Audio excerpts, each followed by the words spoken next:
Okay, now the same problem 954. We want to use Mohr circle. Okay, Mohr circle instead of the equations. Okay, stress resolution equations. We want to use Mohr circle to solve this, right? So first thing first, we have to identify like usual. Sigma x is plus 80 megapascal. Sigma y is minus 120 megapascal. Alright. And then your tau xy is minus 40 megapascal, right? So for the Mohr circle, basically you have sigma and tau x, right? And like I said, there are 2 points, important points that you need to know to draw this Mohr circle. First is the center. Okay, the center is sigma tau. Sigma is sigma average. Tau is 0. Right? For center of the Mohr circle, the sigma is sigma average, the tau is 0. While another one is the reference point A, which is sigma x and tau xy. Right? So your sigma average is sigma x plus sigma y divided by 2. Right? So you got minus 20 megapascal. Okay? For your sigma average. Okay? So your C, your center is minus 20 for sigma, 0 for tau, right? And your reference point A is sigma x, which is plus 80, and tau xy is minus 40, right? And then now you can draw your the Mohr circle, right? So this is your sigma in megapascal. Let's go sigma in megapascal, alright. And of course your tau will go down, okay. But the reason why I want to express this first, because I want to see where are they. So your sigma is minus 20, 0, and your A is 80 minus 40. So basically probably you can draw your tau somewhere in the middle, right? And then your C is minus 20. Okay, this is your C, which is this is 20. Is it okay? Minus 20, C 0. Okay, minus 20, 0, and your A is 80 over here, somewhere here, right? And minus 40, which is somewhere here. Yeah, I think let's go exaggerate too much, so probably here. Otherwise, we might have problem to draw, right? Okay, even this one is exaggeration. So after this, we draw. Okay, let's do this. Your tau is somewhere here. Let's try it here. Okay. So your C is minus 20. This is your C. Okay. And minus 20, 0. And your A is 80 minus 40. So it is A here. Okay. So this is your where are we going? Let's do this A. Okay. This A. Right? So and this A is basically 80, right? 80 minus 40. So this is 40. So, okay. This is 80, this is 40. Right? Of course, minus 40 because tau positive going down. So this is minus 40, right? This A. Okay. And then you can find this R, this radius, right? Okay. What is the radius? The radius is 20 plus 80, right? 20 plus 80 squared plus 40 squared, isn't it? 20 plus 80 squared plus 40 squared root. Right? So your R, the radius of your Mohr circle is 107.7. So this is 107.7. Okay? And then after you do that, you can draw your full circle, right? So from your center to your A, and then you draw the circle.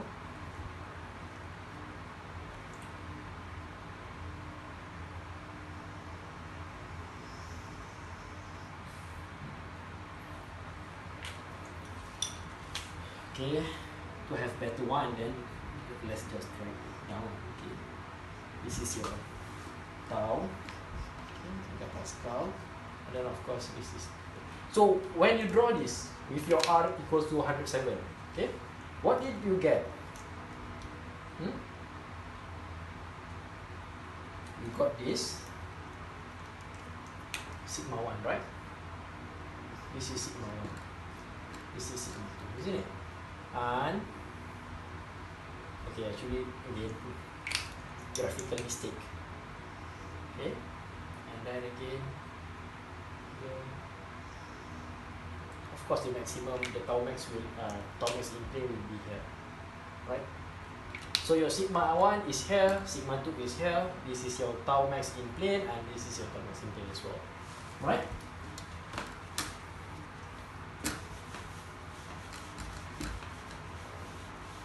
Okay, so from your Mohr circle, of course you should draw better than me, okay? Because okay, I should draw better than you. Okay, how to find this sigma 1? How to find this sigma 1? Sigma 1 is what? This sigma 1 is actually this sigma 1 is this coordinate, right? Okay, from sigma equals to 0 to sigma 1 here, right? So how do we know this? This is R, right? From center to sigma 1 is R, right? From center to circumference is 107, and this is 120, isn't it? So your sigma 1 is what? 107, which is the R, minus 20, isn't it? And then it is how much?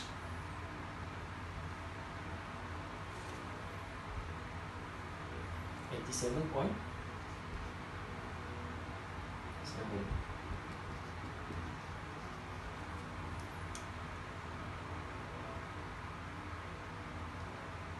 Okay, megapascal,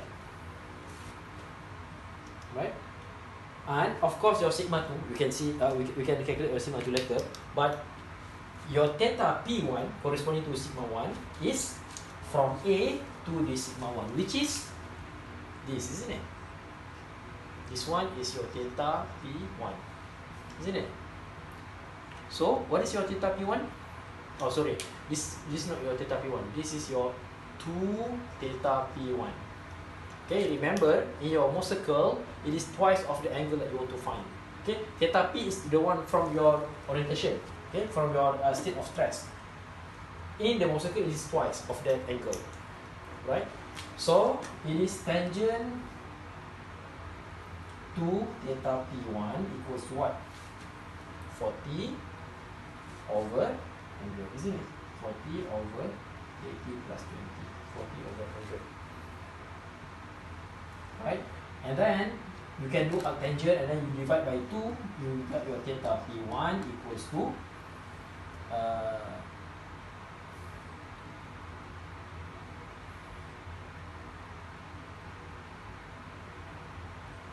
minus 10.9 degree. Okay? I mean, of course you got 10.1, sorry, 10.9 degree, but in this case you can see that it is minus because it is counter, it is clockwise, so it is clockwise, so minus here. Okay? So when you rotate this 10.9 degree clockwise, so you get your sigma 1, which is 7.7, right? How about your sigma 2? Maximum principal stress, so minimum principal stress is here, right? So this is 20, this is R, isn't it? From C to sigma 2 is R. So it is minus 20 minus R, which is 107.7. So your sigma 2 is 187.7 megapascal minus. Okay? Isn't it?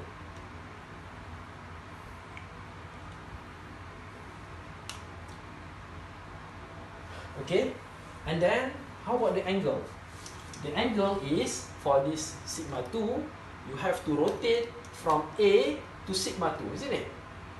This one, which is 2 theta P2. right? Again, twice of the angle, okay? And then, how about that? It is in fact, actually what you can do is,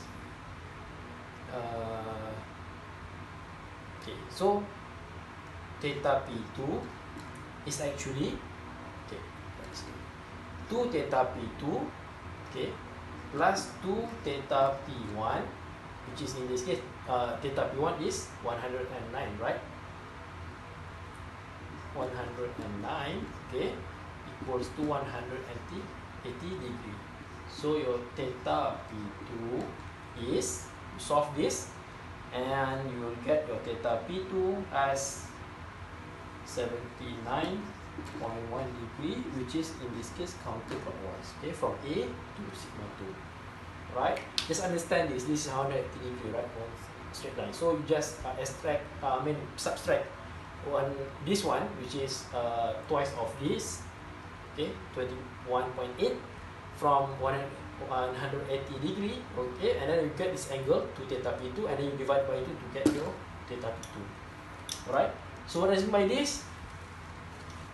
When you rotate this 79.1 degree from X to 79.1 degree counterclockwise, you will get your sigma 2. Right? So let's draw this. Let's not draw. Okay, yeah, draw. Let's sketch the orientation. So initially, I think let's just initially it was X, right? It's X. So what happened if you rotate this 79.1 degree counterclockwise? So it is somewhere here, right? Which is 79 degree counterclockwise. So when you rotate this to 79 degree counterclockwise, you will get your sigma 2, which is 127 compression. So here you have 127 megapascal, of 4.7 megapascal compression. So this is the surface. Okay? And then the same one, the same X here, okay? You rotate it 10.9 degree clockwise. Okay? So you rotate it 10.9 degree clockwise. What do you get? You get sigma 1, which is 87.7 compression, tension, sorry. So you got this 87.7 megapascal tension.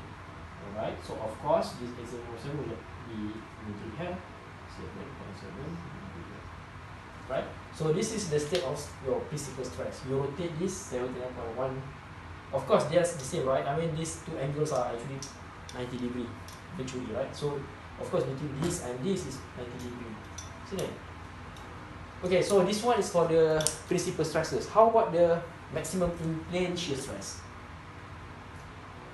So, for the maximum in-plane shear stress, it's much simpler, actually.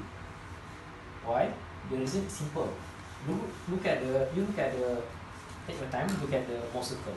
What is the location of your maximum in-plane shear stress? What is maximum in-plane shear stress? It is the maximum shear stress, right? In the Mohr circle, can you see that this is centered? Of course, the maximum tau will be here and here. I mean, the one which is passing this vertical line. Okay, the line which is parallel to the tau axis. So, your tau max in plane is this and this, right? Of course, this is positive and negative. And how much is this actually? R, isn't it? Right? So, your tau max in plane, maximum in plane shear stress, is actually the R, which is 107.7 megapascal. And then what is the sigma? What is the other state of stress, which is normal stress? It is the sigma average, isn't it? Which is minus 20 megapascal. You see, look at these 2 points, this one and this one. This one, what is the coordinate? Sigma average, right? Because center, right? Sigma average, this coordinate is sigma average, tau max, right? While this one, it is sigma average minus tau max. Can you see that? So that's why when you rotate from A to this or from A to this, you will get your maximum in plane shear stress, right? Because at that point you have tau max in plane, and at the same time you have the normal forces. Normal stresses, which are the average, right? Average normal stress. Okay. Okay. Now, you know the maximum in plane is this. Okay. Yeah. You know the maximum in plane is this and this, but you need to know the orientation. So basically, again, this is the same from your reference A. Okay, you go to this, or from your reference A you go to this. Okay, so for instance, if you want to do this from A to this, so this is your from A to this point. Okay, the maximum in plane shear stress. Then this is what we call as 2 theta S2, for instance, whatever, right? And what is the angle for this 2s theta 2 theta S2? What is the angle? 90 degree minus 2 theta P1, isn't it? What was theta P1 just now? Okay, so 2 theta S2 is 90 degree, right? 90 degree minus 2 theta P1, minus 2 theta P1. Okay, and your theta P1 was something I can. Okay, so you got your theta P1 from before, right? So you can solve this, your theta S2, which is this angle. I mean, this is 2 theta S2, but the theta S2 is 34.1 degree, right? And this is what? Clockwise. So counterclockwise, right? And this is considered as positive. So what happened is, of course you can find this as well, but let's do this straight away. What happened is, from X, okay, this is X, right? I mean, this is point A. Point A here is referring to X. Okay, so you rotate 34.4 degree clockwise, counterclockwise, sorry. Okay, so what happened to this X prime axis? What happened to the X prime axis? So at this X prime axis, of course, you have the face here. Okay, what do you have? You have this tau max, right, on this face, minus tau max, which means that it goes up or down. Minus tau, it goes down. Okay, goes down by 107.7 megapascal. Okay, on this surface. So of course, you have the other faces, right? Right. And then what else we have on this surface? Beside tau max, I mean minus tau max, 107.7. You have the sigma average, right? So you have this minus 20 degree megapascal. Okay? This one, sigma average, minus 20 degree megapascal. So of course, we have that one. We have everything on all faces of minus 20 megapascal. And what happened with your other surfaces? You have this, you have this, you have this, and you have this. The complementary shear stresses. Alright? Okay guys, let me show you something more. Right? You see this from A, just an extra one. From A to this, you will get your sigma average and tau max, right? And this is actually on the surface. From A, okay, to this point, sigma average tau max, positive tau max, it is how much? This is 34.1 times 2, right? 68.2. So this is like 112, something like that. And then you divide by 2, you will get 60, 55.34.1. So you got 68. Sorry, 55.9, right? So this is what it is. See, this one is 55.9 degree, right? Which is 2 theta S1. From here, reference A to this. line, which is 2 theta S, sorry, S1. S2 is that one. Okay, and of course, there are 180 degree in between them here, and here it is 90 degree, right? Okay, so that's why you see on this surface from X, okay, from X to this X prime, you have this 55.9 because you rotate from A to this, and then at this point, I mean on the surface at this point, right, on this axis, you have the sigma average and tau max. That's why here you have the sigma average, which is, okay, this is not sigma 1, okay, this is 20, this is from before. So this one is minus 20, right? And then tau max in plane positive 1. You see, that's why on this surface it goes up, right?